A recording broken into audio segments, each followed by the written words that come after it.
Hare Krishna. Hare Krishna. So it's a pleasure and honor to be with all of you. In absence of His Grace Madan Sundar Prabhuji, who is embarked on Yatra today, I had been asked to facilitate this session. So with all your permission, we would like to begin with the prayers. We can do it together. Om Namo Bhagavate Vasudevaya. Om Namo Bhagavate Vasudevaya. Om Namo Bhagavate Vasudevaya. Narayanam Namaskritya Naram Chaiva Narottamam Devim Saraswatim Vyasam Tato Jaya Mudire. Nashtaprayeshu abhadreshu nityam bhagavata sevaya bhagavatiruttama shloke bhaktir bhavati naishtiki Krishnaya Vasudevaya Devaki Nandanaya cha Nandagopa Kumaraya Govindaya Namo Namah Grantaraj Srimad Bhagavat Purana ki Jai Jagatguru Srila Prabhupada ki Jai Jai Gaur Premanande. Hare Krishna. So once again, I would like to offer my humble obeisances and warm welcome to all the devotees on this call. So today we are going to continue our discussions on Canto 3, Status Quo. As we have been discussing for last so many sessions, this is the enchanting descriptions of Lord and his devotees, especially in this third canto. We get introduced to two of the most prominent subject matters of Srimad Bhagavatam out of 10 subject matters, which is Sarga and Visarga, the creation, the primary creation and subcreation. So especially in the first section, the first 4 chapters we've discussed so far, where we see on account of Parikshit Maharaj, asking Shukdev Goswami answers in the form of how there is a meeting between Uddhava and Vidurji. So that's how the first 4 chapters describe the meeting between Vidurji and Uddhav. And that's where, at the end of the 4th chapter, he's been directed to Maitreya Muni. So now, Vidurji is embarked on the towards the Ganges at Haridwar. We have our His Grace Madan Sundar Prabhuji also. Incidentally, today he is embarking on this wonderful yatra to Badrinath and Gangotri, just like Vidurji is proceeding to Gangaji. So in this, then the 3rd chapter goes on like this, especially the next 6 chapters, 5th to 11th. They talk very exhaustively on Sarga, the creation part, of which small portion we are going to discuss today. And post that, especially chapter number 13 to 19, there is a wonderful narration of how Swayambhuva Manu, who is asked to start the progeny, and that's where the Shweta Varaha, Neel Varaha, and then killing of Hiranyaksha by Varahadev, those wonderful pastime, adventurous pastimes are being described. And then subsequently from chapter number 21 to 24, this is post Visarga. So creation has happened, sub-creation. So then, we have this wonderful pastimes of Kardamu Muni and Devahuti, and ultimately, begetting Kapila Dev. So all these wonderful pastimes are being described. And of course, the rest of the progeny, Akruti, Akuti, Prasuti, and their progenies, and especially Uttanapad Maharaj, Priyavrat Maharaj, those will be further described in canto number 4, and it goes up to canto number 5 as well. And in the last section of 3rd canto, which is probably last 8 chapters, we have these wonderful teachings of Kapila Dev to Devahuti, and how Devahuti, as a perfect mother, perfect wife, she perfects her life and goes back to Godhead. So this entire wonderful, canto 3, of course, sometimes we get bewildered and, bogged down by amount of content, especially when it comes to creation and subcreation, of which we are going to, touch base today. So especially in this chapter number 5, as I have been following, you can have 2 sections. Primarily, first section starts with, Vidurji's questions. As soon as Vidurji reaches Maitreya Muni at Haridwar, he starts, describing, he's so excited to learn from his spiritual master, Maitreya Muni, who has personally witnessed, all the knowledge coming from Lord Krishna during his departure. So what are Purusha avatars? What is Virat Rupa? Please describe me Leela avatars. And then he, exclusively in the last section, verses 10 to 16, how it is described by Shukdev Goswami that his exclusive interest is in Krishna Katha. And finally, in the last section, I think Madan Sundar Prabhu had covered till verse number 19, I believe, in the last session, which is verse number 17 to 21. That's where Maitreya starts answering, and he first begins with glorifying Vidurji, for his enthusiasm and his divine qualities, and also offers gratitude. So at this point of time, we begin with this wonderful narration of creation, which is described in the verses 22 to 38. And my humble effort would be in today's Holy Assembly of Devotees, we'll try and cover this particular section as much as possible. And post that, of course, in this chapter, the last 12 verses or 21 verses, 39 to 51, it's all about, these all elemental devatas, how being clueless, what to do, what not to do, they offer prayers to the Lord. So this is a wonderful chapter which, begins with this wonderful narrations of creation. And just as Maitreya Muni offered gratitude, we would also like to offer our gratitude to Srila Prabhupada, Shukdev Goswami, and all the wonderful acharyas for giving us an opportunity to peek into the history of this entire wonderful creation. So seeking blessings of all Vaishnavas, seeking the grace of His Divine Grace, Srila Prabhupada and Guru Maharajas, and all the Vaishnavas assembled here, we'll offer our prayers together. Before we begin this, we peep into this particular section of Sarga or creation. We can pray together. We can all unmute also if you wish. Om Jnana Timirandhasya Jnana Shalakaya Chakshurun Tasmai Shri Gurave Namah. Shri Chaitanya Manobhishtam Sthapitam Yena Bhutale Vandeham Shri Guru Shri Yuta Padakamalam Shri Guru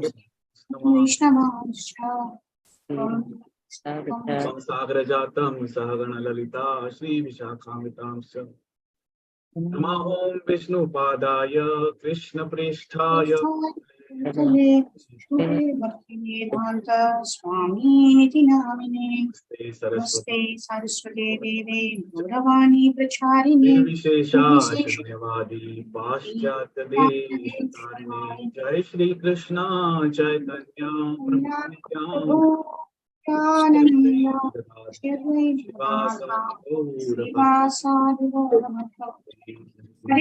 Krishna, Hare Krishna, Hare Rama, Hare Rama, Hare Rama, Rama Rama, Hare Hare.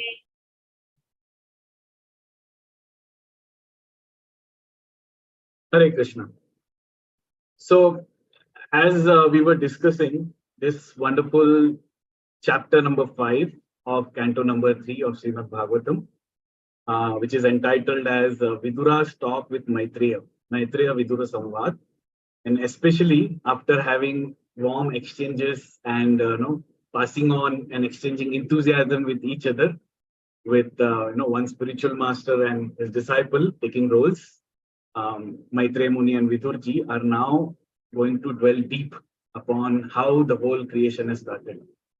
And especially in the section which would be the subject matter of today's discussion, we have about 50 minutes, so we'll try our best to cover this. In this section, it all begins off, from the Purna Purushottam Lord Shri Krishna, who in the beginning is alone existing. Just imagine, this is just the beginning of everything, when only Lord is there. Not even Purusha avatars, not even Vishnus, not what to speak about, demigods. Only Bhagavan is existing. And it is said, it is described that while his internal potency is manifested, of course, it's an integral part of the Lord, Antaranga Shakti. His external energy or Maya Shakti is in a dormant stage.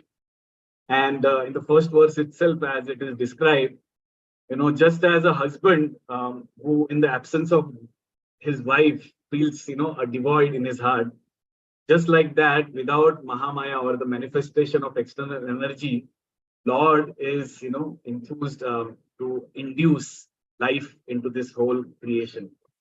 So this is where this entire, creation begins. What I'm trying to attempt today is as part of the overview, because this is a very, very technical topic. And obviously, it's all beyond my capacity. So I thought it would be a good idea to refer to Bhagavata Subodhini. This is wonderful book compiled by, Govardhaniko village. And they have a wonderful chart which I'm going to display on the screen. Just let me know if it is visible. And then in a brief, we would attempt to describe an overview of this entire creation process. So is it visible in front of you? Yes, Prabhu. Yeah. And it's readable also, right? Okay. So let me hide the floating. Okay. So as we said, this all begins, with the Lord's glance. Now, the central theme in this entire creation is no matter, what kind of transformations are happening and the way material nature is going to get manifested, the fulcrum or the core of everything is Lord's glance. And Lord, when we say Lord's glance, it involves Kala, Karma, and Swabhav. The glance itself is enough to induce time, destiny, and nature. So, at the first glance of the Lord, Sri Krishna, Param Bhagwan Sri Krishna, there comes the manifestation which is called Smangsha or self-manifestation in the form of Karunodakshai Vishnu. So, like that, Karunodakshai Vishnu by his glance now is going to be ready to impregnate jivas into the material nature. So as Karunodakshai Vishnu or Krishna, of course, there is there could be a long debate. Even in our last week's Bhagavad Katha, there was a question, how do we really convince ourselves? Because from childhood, there could be an impression that, whether Lord Vishnu is, supreme or Lord Krishna or the origin. Of course, from Tattva perspective, there is no difference. And we can quote several verses how Krishna is, Ete Changsha Kalapungsha, Krishnastu Bhagavan Swayam. But a wonderful analogy always we remember given by Srila Prabhupada is there is a bunch of candles which are lighting. Every candle looks alike. But even then, you need one candle, which is the first one to light all other candles. And then that candle also resides into the group of candles and, looks alike. So in similar fashion, although Krishna, there is a Vishnu Tattva, it belongs to the same Tattva. There is practically no difference between Krishna and Vishnu. Still, Krishna is the origin. So the first expansion or Swamsha, Lord Swamsh is Karunodakshaya Vishnu. And by his glance, he infuses these three elements. Which are those? Kala, Karma, and Swabhav, which is time, the dimension of time, the destiny, and nature for all the jivas. Now this agitates. So, as of now, the entire Mahamaya is in a dormant stage. It gets agitated with the glance, with the infusion of, his Lord's glance. And in the equilibrium stage, don't ask me what it is, but this is how it is described. Mahamaya or Maya Shakti, the external potency in her equilibrium stage is called Pradhana, where all three modes, Sattva, Rajas, Tamas, they are in the unmixed condition. They are not, segregated. So that's how with this agitation, there is Mahat Tattva which is produced. So Mahat Tattva in the mode of goodness, Sutra Tattva in the mode of Rajas or mode of passion, and then which gets transformed into Ahankar, which is prominently or dominated by Tamoguna. So goodness, passion, and ignorance, these three gunas are then segregated. Now, this Ahankar especially then gets transformed into three tattvas, which is Karta, Karana, and Karma. So in simple words, these are three Shaktis. So Jnana Shakti, which is, which is Karta, which is a formation of Jnana Shakti, who is the doer. So there is a doer, there is a cause, and there is an effect of the cause. So Jnana Shakti, Kriya Shakti, and Dravya Shakti. So as a result of these three transformations, the doer, cause, and effect, the further transformations that, Now these tattvas we have all heard, right? Adi Daivika, Adi Bhautika, Adi Atmika. So Karta refers to Adi Daiva, which is the Jnana Shakti, transformation of Jnana Shakti. Whereas Karana or Kriya Shakti is the manifestation into Adi Atmika, Atma, and Karya, which is the effect, which is a Dravya Shakti, the grosser elements. So as you can see, Adi Daiva then transforms into the subtle elements, which is mind, one of the subtle elements, and the 10 senses devatas. So without the personification, nothing can be manifested. This is the root process. Mayavadis may say that everything is manifestation of avyakta, which is not the case. Even to begin with, you have person Bhagwan, and then even here you can see that there are devatas who have been manifesting, who would then manifest the subtle and gross senses. So karta or jnana shakti then gets transformed into mind and the 10 sense devatas. You can see these devatas, which are the 10 senses: 5 karmendriyas, 5 jnanendriyas, ear, eye, skin, nose, tongue, jnanendriyas, through which we we absorb the knowledge from this material world, and karmendriyas, hand, feet, voice, anus, and genital. So each of these, as you can see, they have a predominating deity or a devata, who are being manifested. So Dik Devatas for ear, Surya Dev for eyes, Vayu for skin, Ashwini Kumaras for nose, Varuna for tongue, Indra, Upendra, Agni, and so on and so forth. Similarly, this Karana Shakti or Kriya Shakti is then manifesting itself into Prana, the Jiva, and the 10 senses, the gross senses, right? So which are those gross senses? We have heard so many times: Bhumi, Rapo, Nalo, Vayu, Kham. So earth, water, fire, ether, and air and ether. Ether involves space and sound. And there are tan matras also. So these 10 senses are also transformed manifested through tan matras, which is sound, touch, form, taste, and smell. And then finally, these, as an effect of Dravya Shakti, these elements, manifest. So, of course, we understand in theory, but we can also perceive how the entire creation would have been created. So especially, from the sound, you can see this is a very powerful media. We chant because sound is the one which is closest to the soul. And that is a prominent, primary source. So from sound, there is ether, which gets manifested. And with the combination of sound and ether, touch gets manifested. So touch and sound together will transform into air. Sound, touch, and form will manifest into fire. Sound, touch, form, taste will manifest itself into water. And all 5 tanmatras, sound, touch, form, taste, smell, they would manifest themselves into earth. So Bhumi, Apa, Nala, Anala, Vayu, and Kham, which is space and sound. So like these, the entire journey which began from Lord's glance, which is the potency, into this entire creation, there is this wonderful transformation. So quickly summarizing at the first, if you can just, understand the sequence, there is glance, the swangsha or self-manifestation of Krishna is Karanodakshaya Vishnu, who then impregnates material energy with his glance.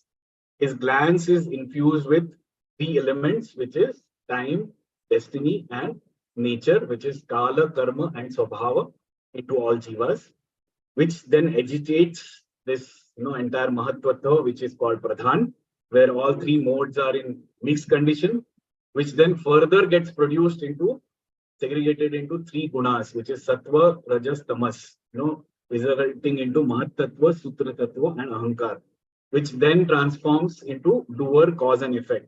And then ultimately they further transform into this subtle senses, which is mind, intelligence, Ahankar is also there, and 5 gross senses, which is earth, water, fire, ether, and air.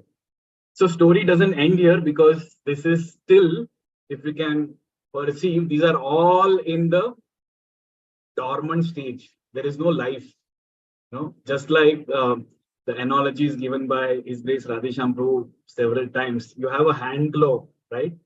So a hand glove which is made up of rubber or a cloth, when it is lying on the table, we can all perceive that there is no life into it. It's just matter of piece of rubber or piece of cloth. Moment you insert your hand into these and fingers, suddenly it appears as if it is it is moving, it is live, it appears that it is live. So like that, for every shwas and uchwas, there is a life which is this whole process manifests, and there is a life suddenly, of course, which is a part of the visarga. We are still in the sarga part, which is creation, which is going to happen later on through manifestation of Brahmaji in Garbhodaksha, Vishnu, and so on and so forth.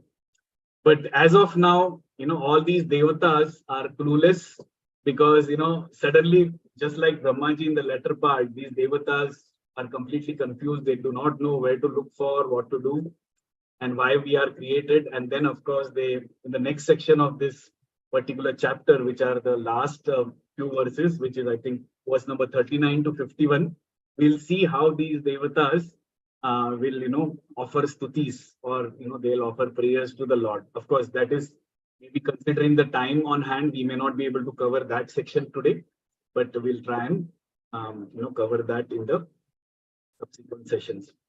So I hope this wonderful narration created by GV, this Bhagavata Subodhi, helps us to at least visualize and summarize this whole section of verse number 22 to 37, wherein Maitreya Muni is describing the creation, the primary creation. So with that, now we will go towards our golden purports of Srila Prabhupada and try to find some diamonds, explore some diamonds. So please let me know if that is visible. I'll just open up the, where it is. Okay.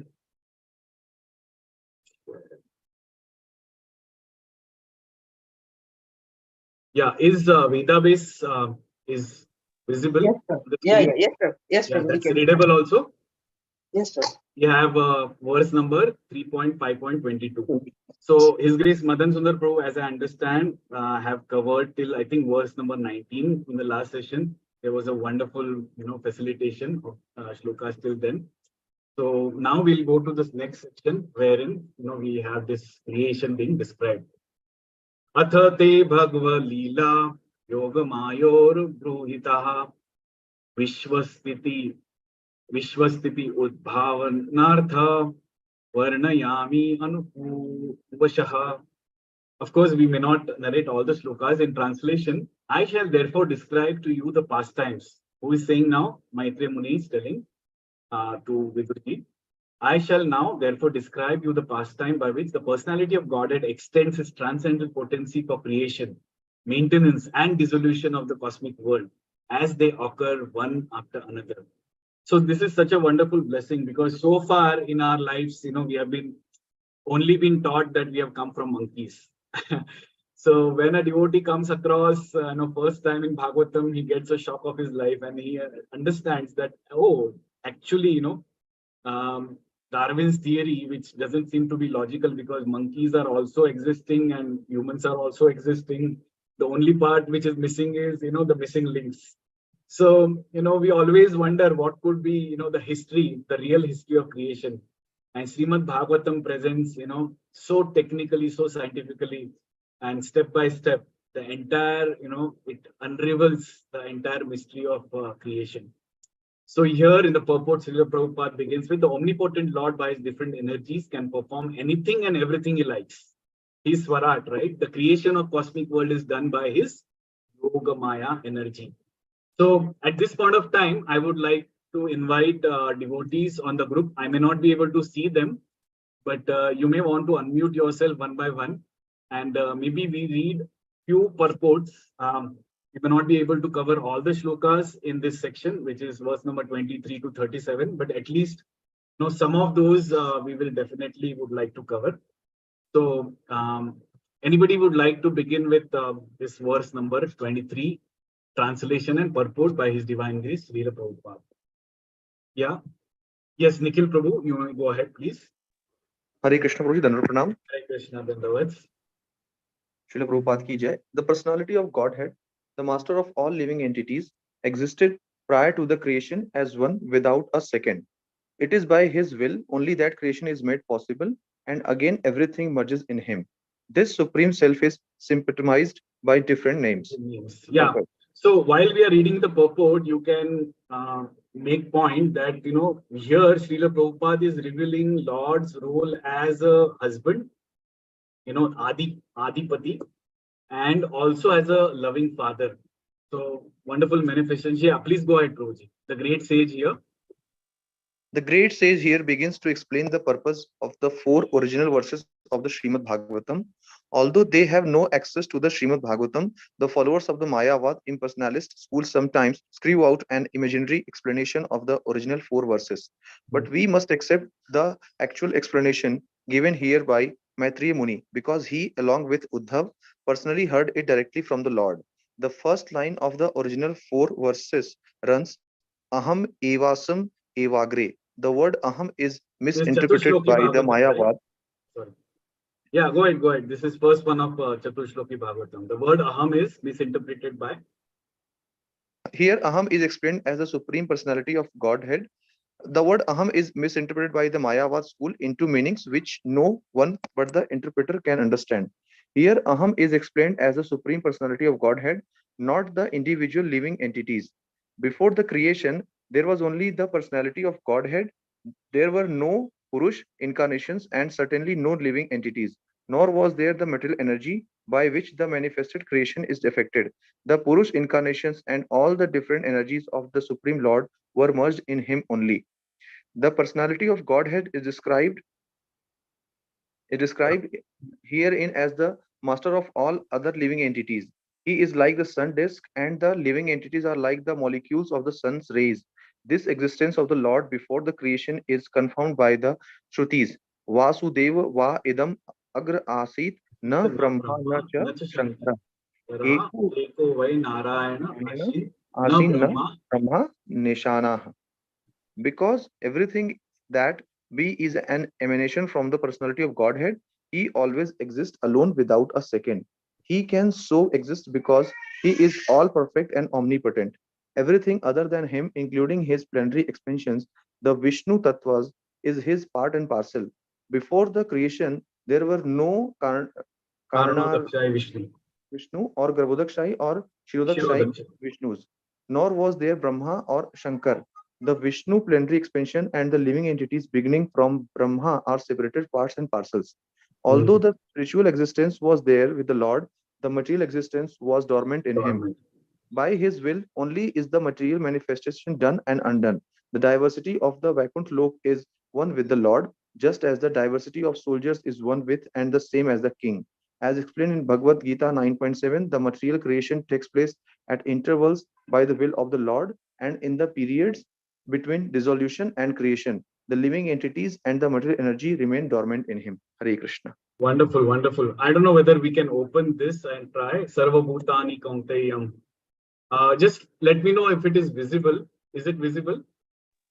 Yes, Prabhuji. Sarva Bhutani Kaunteya Prakritim Yanti Mamikam Kalpakshaye Punastani Kalpado Visrujya Aham. It's visible, right?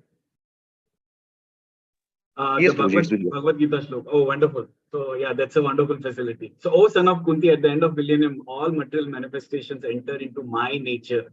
And at the beginning of another millennium, by my potency, I create them again. So, see, this is और एक बार पुष्टि की गई है भगवद गीता में while Lord Shri Krishna himself is mentioning that. So going back to this wonderful verse and purports, one takeaway is Mayavadi Bhashya Sunile Sarvanash, because Mayavadis, the word aham is so prominently crystal clear that Lord is referring to himself, the personality. But then just to make some other meaning out of aham, they equate it to the jivas and therefore negate the personal aspect of the lordships. So that's why entering into Mayavad philosophy could be suicidal. So that's the first point Srila Prabhupada is reminding and cautioning us. And then there is a wonderful analogy of sun and sun rays, which is a time-tested, celebrated analogy. anybody who wants to understand who is Lord versus the position of Jivas, we are equal in quality, but quantitatively we are infinitesimal, just like sunlight or sun rays and the sun god. So with this, we go to the next shloka, which is verse number 24. We go to the translation. Can any devotee volunteer for the next translation? Yeah, I think this is where he talks about, Prabhupada talks about the father and, father's role and a husband's role. Yeah, please go ahead. Anybody? I cannot see the names, unfortunately.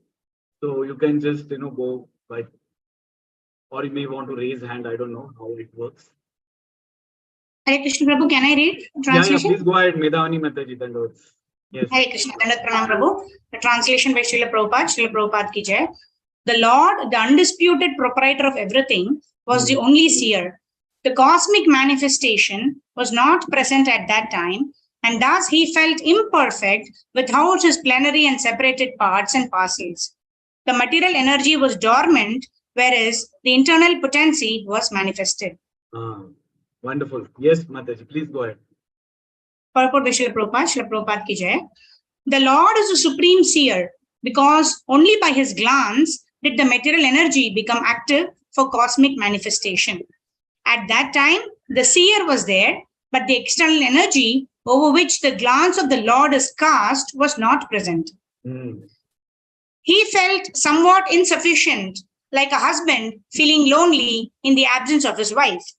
This is a poetic simile. The Lord wanted to create the cosmic manifestation to give another chance to the conditioned souls who are dormant in forgetfulness.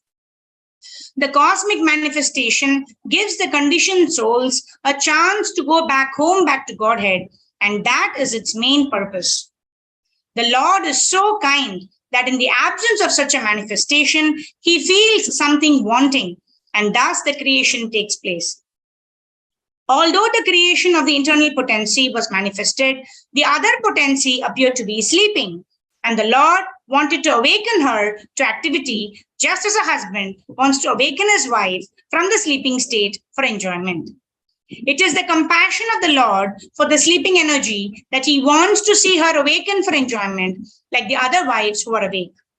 The whole process is to enliven the sleeping conditioned souls to the real life of spiritual consciousness, so that they may thus become as perfect as the ever-liberated souls in the Vaikuntha Lokas.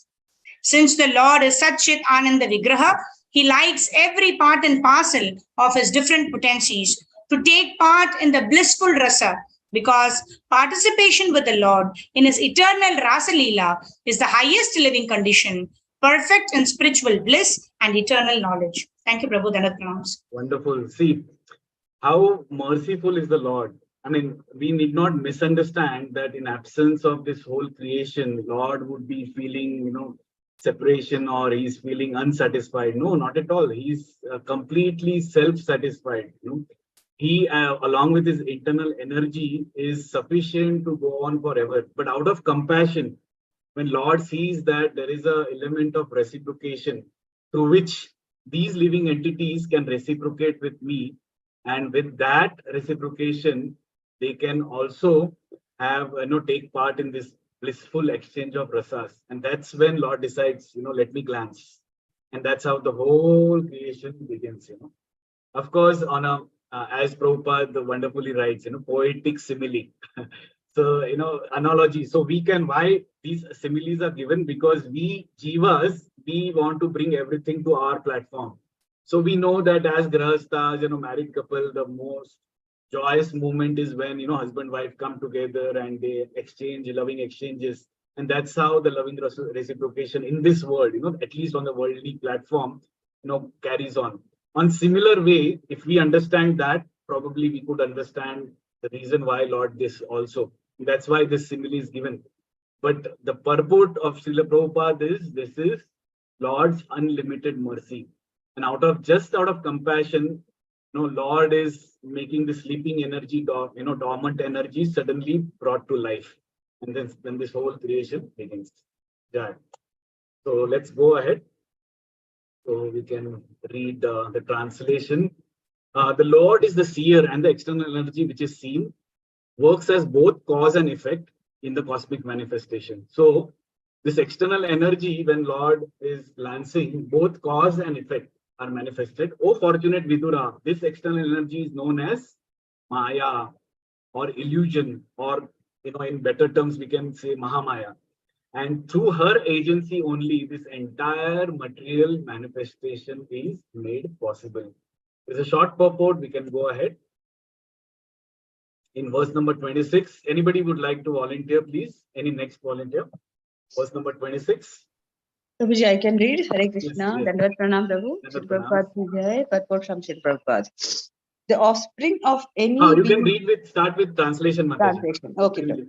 The supreme living being in his feature as transcendental Purusha incarnation, who is the Lord's plenary expansion, impregnates the material nature of three modes, and thus by the influence of eternal time, the living entities appear. Yeah. And who is this plenary expansion? This is Karunadakshay Vishnu. Karunadakshay Vishnu. Yeah, Yes. Vishnu, who is sleeping on the Karuna Udak. Yani ki Udak yani waters. So Karuna Sagar, he's nicely in his Shayya. Yeah. So Karunadakshay Vishnu is impregnating. Yeah. The offspring of any living being. The offspring of any living being is born after the father impregnates the mother with semen, and the living entity floating in the semen of the father takes the shape of the mother's form. Similarly, mother material nature cannot produce any living entity from her material elements unless and until she is impregnated with the living entities by the Lord himself. That is the mystery of the generation of the living entities. This impregnating process is performed by first Purusha incarnation, Karunadakshay Vishnu. Karunadakshay Vishnu. Karana Vasai Vishnu. Another name. Yeah. Yes, Prabhu. Karna Vyavasai Vishnu. Simply by his glance over material nature, the whole matter is accomplished. We should not understand the process of impregnation by the Supreme Personality of Godhead in terms of our conception of sex. The omnipotent Lord can impregnate just by his eyes, and therefore he is called all-potent. Each and every part of his transcendental body can perform each and every function of the other parts. This is confirmed in the Brahma Samhita. Agani Vrittimanti. Yes. Yeah, go ahead, Mataji. In Bhagavad Gita 14.3 also the same principle is confirmed. Mama Yamir Mala Brahma Tasmin Garbham Dadhami Aham. Mama Yonir Mahad Brahma Tasmin Garbham Dadhami Aham. So ye garb kaun de rahe hai? Main de raha. When the cosmic creation is manifested, the living entities are directly supplied from the Lord, and they are never products of material nature. Thus, no scientific advancement of material science can ever produce a living being. This is the whole mystery of the material creation. The living entities are foreign to matter, and thus they cannot be happy unless they are situated in the same spiritual life as the Lord. The mistaken living being, out of forgetfulness of his original condition of life, unnecessarily wastes time trying to become happy in the material world. The whole Vedic process is to remind one of his essential feature of life. The Lord offers the conditioned soul a material body for his so-called enjoyment. But if one does not come to his senses and enter into spiritual consciousness, the Lord again puts him in the unmanifested conditions as it existed in the beginning of the creation. The Lord is described here as Vidyavan, or the greatest potent being. Thus, he impregnates material nature with innumerable living entities who are conditioned from time immemorial. Wonderful. One of my devotee friends was sharing his realization. He was saying that, sometimes we learn the shlokas, especially in the chapter number 2, where Lord Krishna describes how we are, Sachidananda, and, we are not from this material body, and material body is made up of gross senses, and we are different. Theoretically, we understand. And on other hand, the topics like these, these chapters like creation, they seem to be too technical. But the most astonishing part, just like in this purport, it is so vividly and clearly described how the living entities is, personally impregnated, a result of impregnation by the Lord, by his glance, who is omnipotent, are completely different from the material energy. And that's where, we start beginning to realize that we are not part of this world at all. Really, right from the origin, we never belong to this cosmic manifestation, because it's Lord from whom we have been emanated. We are living sparks. And then in order to have a reciprocation, this entire external energy allows this jivas to reciprocate and identify, or shall we say misidentify with this material energy, so that they can realize what was my spiritual nature. So this is a wonderful, even these, wonderful descriptions of creation, although they are a bit technical at the times, but they give us a crystal clear view, how we are not this part of the gross and subtle material elements. Yes, we can go to next. This is 27. We'll quickly read the translation. Thereafter, influenced by interactions of eternal time, the supreme sum total of matter, called the Mahat Tattva, becomes manifested. And in this Mahat Tattva, the unalloyed goodness, the mode of goodness, the Supreme Lord sowed the seed of universal manifestation out of his own body. So go to the next, verse number 28. Yeah, so thereafter, maybe anybody next would like to volunteer to read? Thereafter, the Mahat Tattva.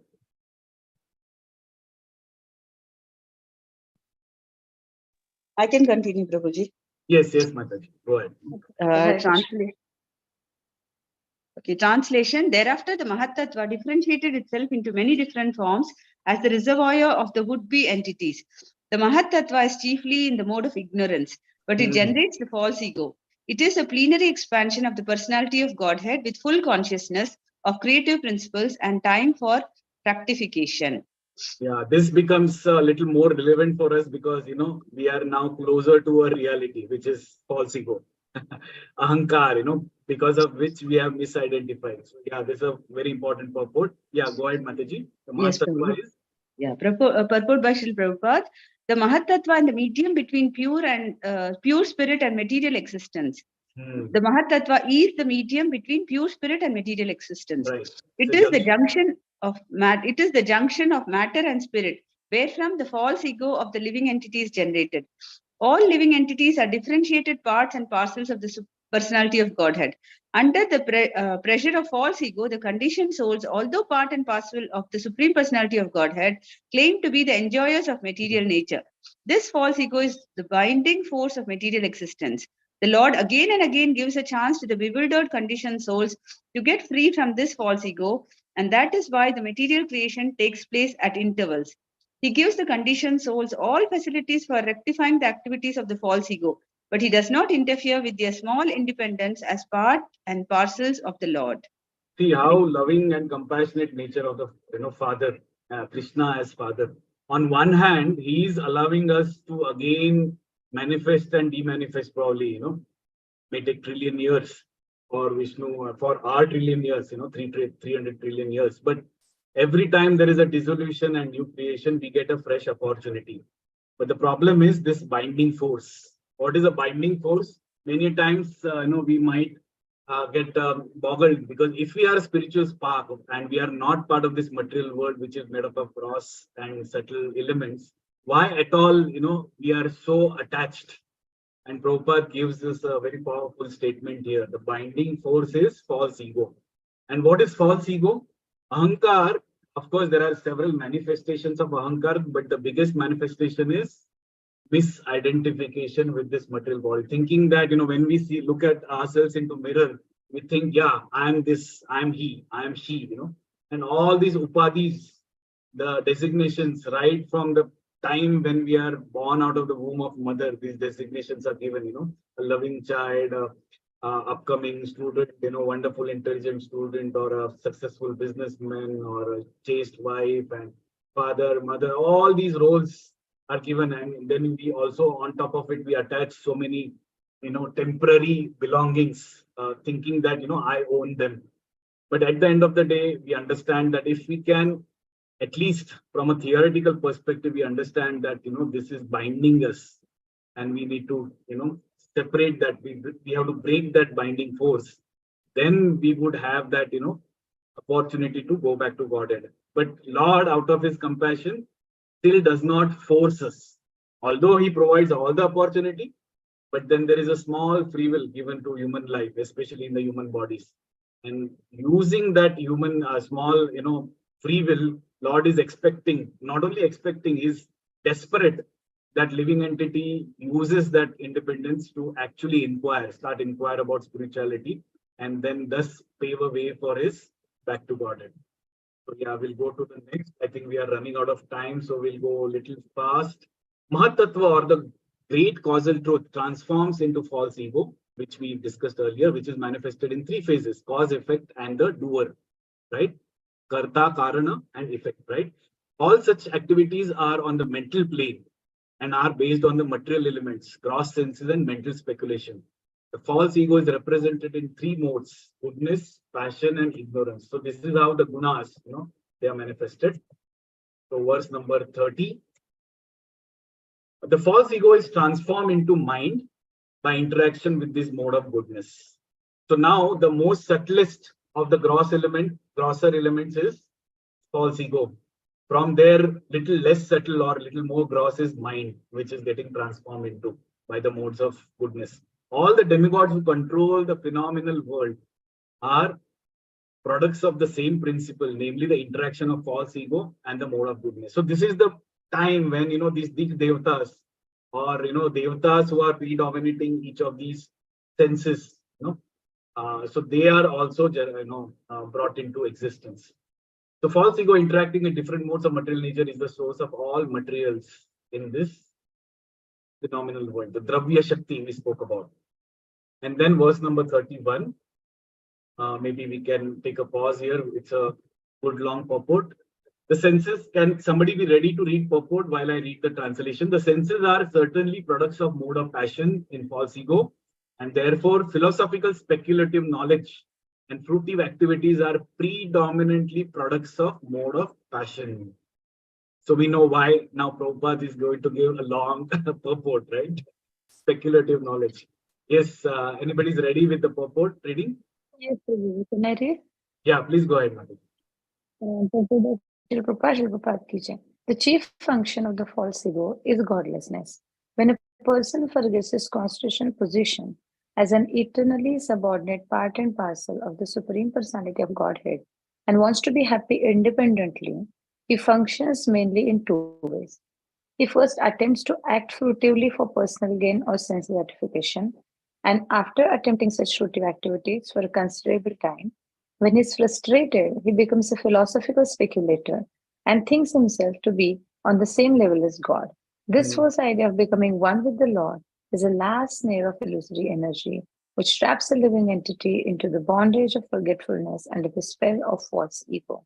Yeah, why does he say the last snare? Any idea? Because, I mean, even these Mayavadis, they are in one sense, they are spiritualists because they are looking for something higher. They are not of the common world who are, day in, day out involved in sense gratification. They are beyond that, for sure. They want liberation from these, Adi Bhautika, Adi Daivika, Adi Atmik miseries. For sure, they want liberation. And that's when they start thinking about and speculating about the ultimate truth. And probably they come to an understanding that ultimately we have to get merged into God's Avyakta Shakti. That's where they think that their spiritual journey is going to get ended with mukti. That's why Prabhupada is saying, if nothing falls short for Mahamaya, if it cannot, entangle you with the bondage of this material world, then bondage of liberation is the last snare, desire to liberate is definitely much higher desire, but where do you desire, at what location, is something which needs to be understood. So hence, even for these so-called spiritualists, Mahamaya then comes as the last snare, slap on the face, because ultimately, even by getting dissolved into Avyakta Shakti, they have to fall down. And that's the power of Maya Shakti. Yeah, sorry. So the best means of liberation, let's go ahead. The best way of liberation from the clutches of false ego is to give up the habit of philosophical speculation regarding the absolute truth. one should know Ah. definitely that the absolute truth is never realized by the philosophical speculation of the imperfect egoistic person. The absolute truth of the Supreme Personality of Godhead is realized by hearing about Him in all submission and love from a bona fide authority who is a representative of the 12 great authorities mentioned in the Srimad Bhagavatam. By such an attempt only can one conquer the illusory energy of the Lord, although for others she is unsurpassable as confirmed in Bhagavad Gita 7.14. Yeah, 7.14 is Devi Esha Gunamai Mama Maya Duratya Mameva E Prapadyante Malayam Etnam Taranti. Yeah, so in general, it will be, almost difficult to overcome these three modes. But those who have surrendered, Machitta Mama Durgani, in the end also Krishna says, it is like Durga, it is so tough, it's like a unsurmountable, unconquerable Kila, Durga. But still, those who have surrendered unto me, they can easily cross it. Very similar verse. So here I remind, one short story, which is a true story, one of our book distributor devotees told us. So they went to a place and they were astounded. After a whole day of hard work, they come across a door which says, just imagine, you are tired, it's hot sun, and you are in search for somebody who can take books.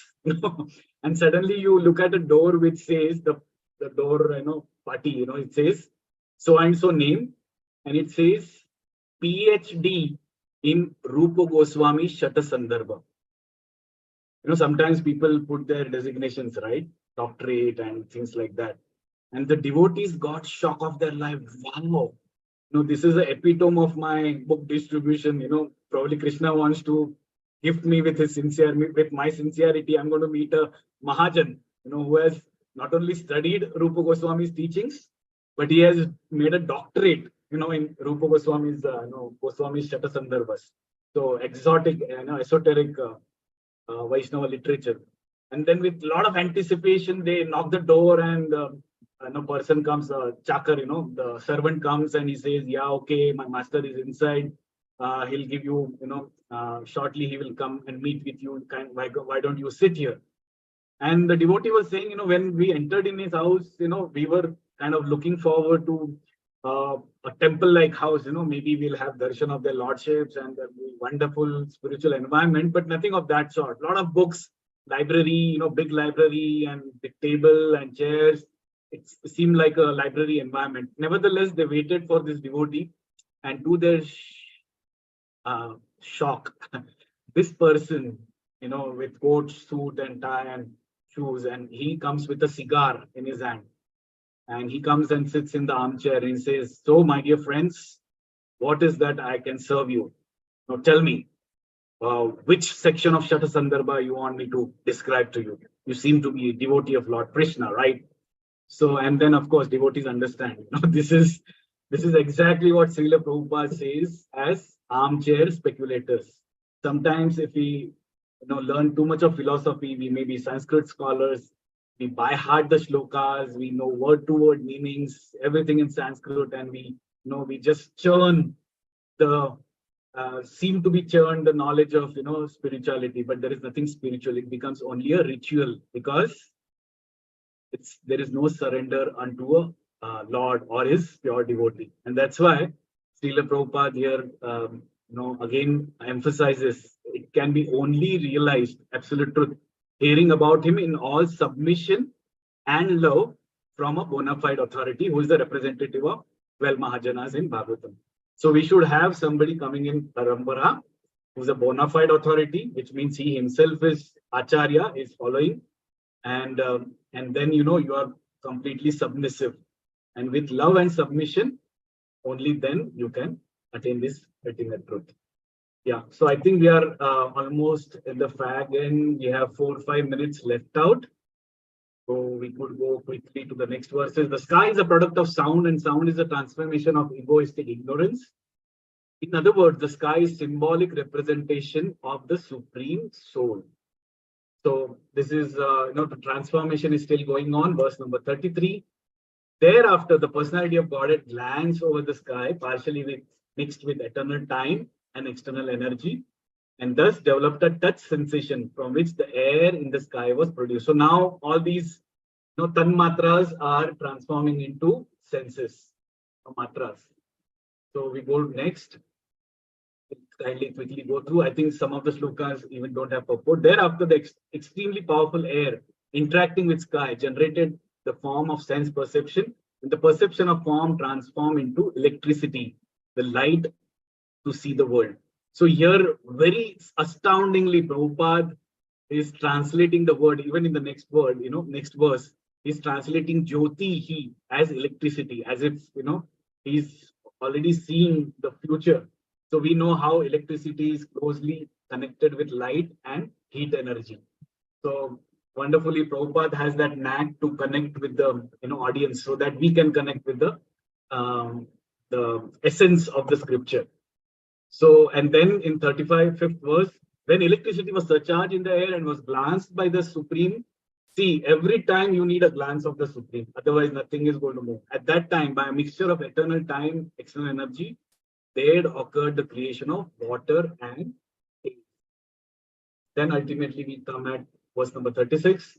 Somebody can be ready for purport. Thereafter, the water produced from electricity was glanced by the Supreme Personality of Godhead, and mixed with eternal time and energy, external energy, it was transformed into earth, which is the last of the elements, which is qualified primarily by smell, right? Moment there is a water on the earth, monsoon, we can smell it. We can smell the earth, right? So yeah, this one. So purport. Can anybody quickly read the purport? I think this is the second last one, and then we'll be concluding in another 5 minutes. Can I read, Prabhu? Yes, Mataji, please go ahead. Purport by Srila Prabhupada ki jai. From the descriptions of the physical elements in the above verses, it is clear that in all stages, the glance of the Supreme is needed with the other additions and alterations. In every transformation, the last finishing touch is the glance of the Lord, who acts as a painter does when he mixes different colors, transform them into a particular color. When one element mixes with another, the number of its qualities increases. For example, the sky is the cause of air. The sky has only one quality, namely sound, but with interaction of the sky with the glance of the Lord, mixed with eternal time and the external nature, the air is produced, which has two qualities, sound and touch. Similarly, after the air is created, the interaction of sky and air, touched by time, the external energy of the Lord, produces electricity. Next, the interaction of electricity with air and sky, mixed with time, the external energy, and the Lord's glance over them, produces water. The final stage of sky. Yeah, in the final stage of sky, there is one quality, namely sound. In the air, two qualities, sound and touch. In the electricity, three qualities, namely sound, touch, and in the water, four qualities, sound, touch, form, and taste. And in the last stage of physical development, the result is earth, which has all the five qualities, sound, touch, form, taste, and smell. Although they are different mixtures of different materials, such mixtures do not take place automatically. Just as a mixture of colors does not take place automatically without the touch of the living painter. The automatic system is factually activated by the glancing touch of the Lord. Living consciousness is the final word in all physical changes. This fact is mentioned in Bhagavad Gita 9.10 as follows. Maya Dyakshena Prakriti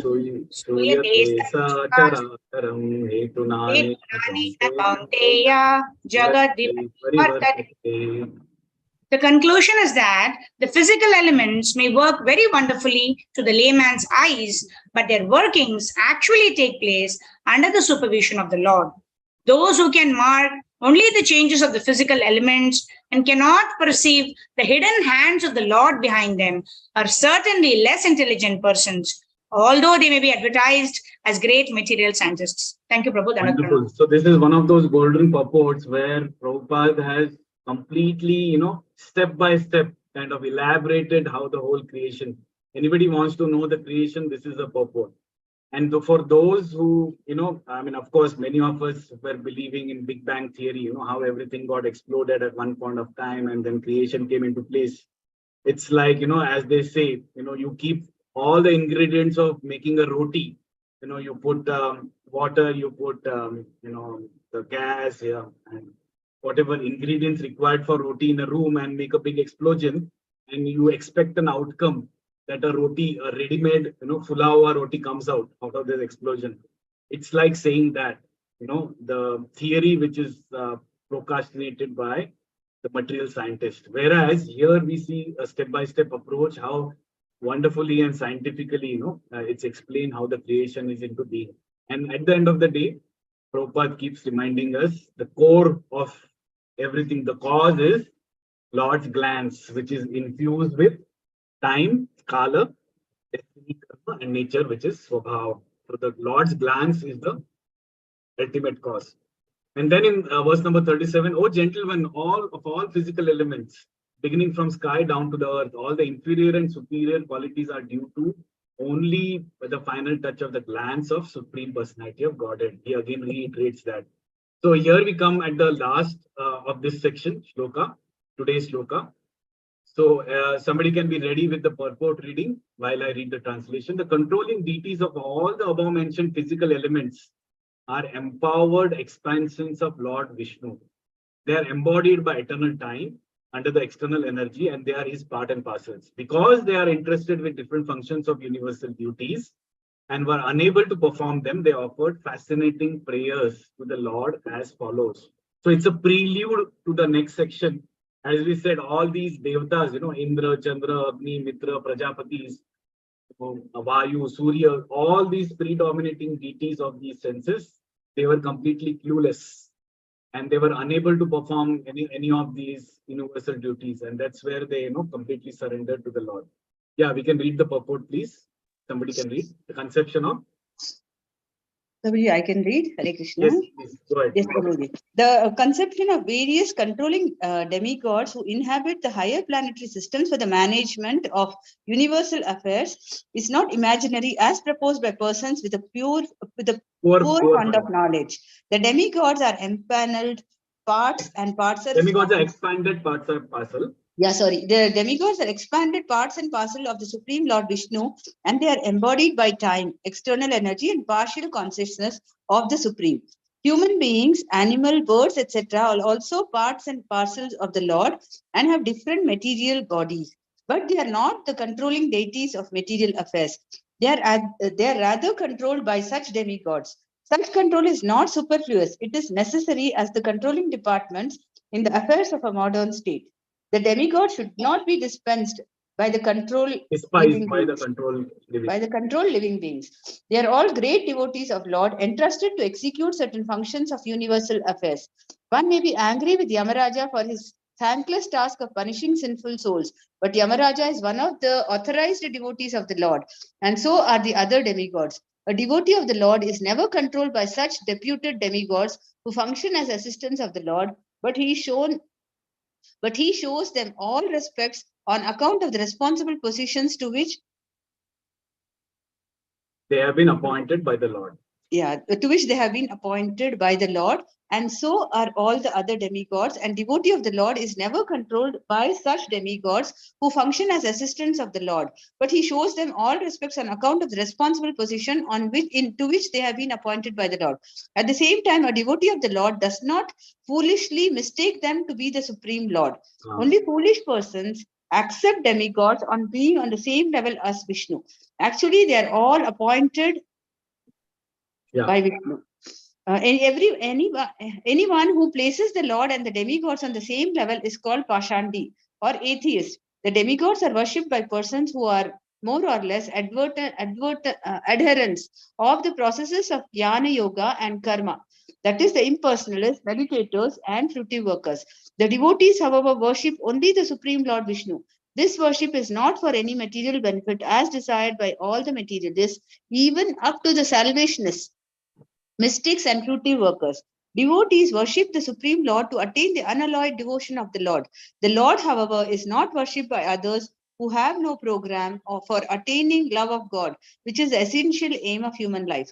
Persons averse to loving relationship with God are more or less condemned by their own actions. Yeah, so The so Lord- far Prabhupada is clarifying the position of demigods, how they should be the same time they should be respected, but not Correct. to be confused with Supreme Personality of Godhead himself.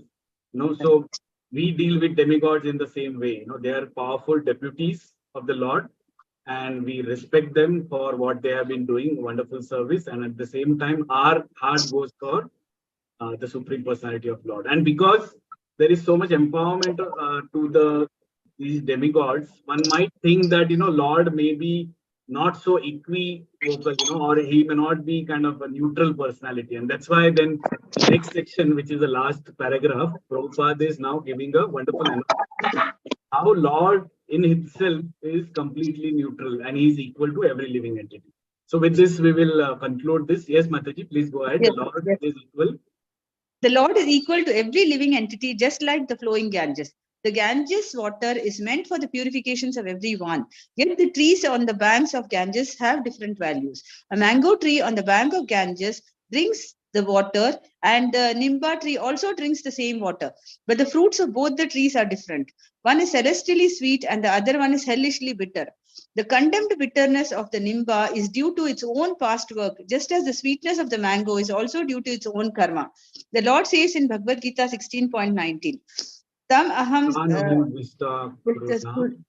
Samashareshu Naradaman Kripami Ajashram Ashubham Ashubhan Asurya Yonishu. Eva Yonishu. The envious, the mischievous, the lowest of mankind, these do I ever put back into the ocean of material existence, into various demoniac species of life. Demigods like Yamaraja and other controllers are there for the unwanted conditioned souls who always engaged in threatening the tranquility of the kingdom of God. Since all the demigods are confidential devotee servitors of the Lord, they are never to be condemned. Wow, what a definition. Confidential devotee servitors of the Lord. That's a wonderful definition Srila Prabhupada is giving here. Jagat Guru Srila Prabhupada ki jai. So with this, now we come to an end for this section. Time is also out. So today we discuss this wonderful section of chapter number 3 of chapter number 5 of Canto number 3, especially the section which talks about the creation, the Sarga part of it. Now the Sarga has begun and now it will go into gradually into sub-creation. So to quickly summarize, of course, we saw that, today, everything, the entire creation begins with Lord's glance, which is infused, he infuses or impregnates material energy with three things: the time aspect, the destiny aspect, and the nature or svabhava. And then through agitation of Mahat Tattva, the production of, three gunas, Mahat Tattva, Sutra Tattva, and Ahankara, there is a transformation into Karta, Karana, and Karya, which then transforms into secondary transformation into the senses, the 10 senses, 5 karmendriyas, 5 jnanendriyas, and tanmatras, which are predominating, given to the task to the predominating devatas, who in turn then are entrusted to taking care of the senses, gross and subtle senses which are created. So this is a wonderful section, of course, a little bit technical. And in the purports, we saw some salient points, especially, Srila Prabhupada is talking about Mayavadi understanding, how it is on a false platform, whereas there is a powerful analogy of sun and sun rays. Both are equivalent, but both are at the same time different. And then, of course, Srila Prabhupada also reveals the most compassionate nature. Why does he create in the first place? Not just out of his own selfish interest that he wanted to enjoy, but he wanted all the living beings to have that loving reciprocation, regain or revive their original consciousness and, remember their relationship with the Lord, and so that they can reciprocate. And, he wants to claim them back. So as a compassionate father, he does all these creations. Of course, not in himself, but through his Fausha, which is Karnodakshaya Vishnu, Garbhodakshaya Vishnu, and Shirodakshaya Vishnu. And then we also saw that, how for living entities, if we understand this one tattva, that we are bound, we are not of this world, but we are bound by this chain in this world by what? Ahankar, the false ego, which is I am the body and I'm not the soul. So this is a misidentification misidentification of personality, misidentification of location, everything misunderstood, We think that we live as if we are belonging to this world, but we never belong to it. And then Srila Prabhupada also condemns the armchair speculation. When there is recently I heard, I don't know whether it's a rumor, NASA is going to close down several of their departments because they have realized that several years of research and trillions of dollars spent, they are coming up with discoveries which are already mentioned into Vedic and what you call astronomical sciences. So I know after spending 200 years of research and several billions of dollars, trillions of dollars, they are realizing the fact which are already given. They are in black and white given into Shastras. So they are now, of course, I don't know whether it's a rumor, but one of my friends told me. But yes, it's not a surprise that material scientists will be forced to do, come at this point, because if their pursuit for knowledge is based on the speculation, then definitely they are going nowhere. Whereas here we see there is such a rich, step-by-step scientific, explanations given in matter of creation. And then finally, Prabhupada gives this wonderful analogy of a painter, in the second last purport, how the painting, in the initial things, when you observe a painter, all these paint boxes, different colors, they look distinctly from each other. And when he starts mixing up, you don't actually come up, what's happening. But only when the entire painting is revealed, with right mixture at the right time, with the right strokes, with the right, method, then the whole painting is revealed. And it's a completely different perception of what we would have done otherwise, looking at the different paint boxes.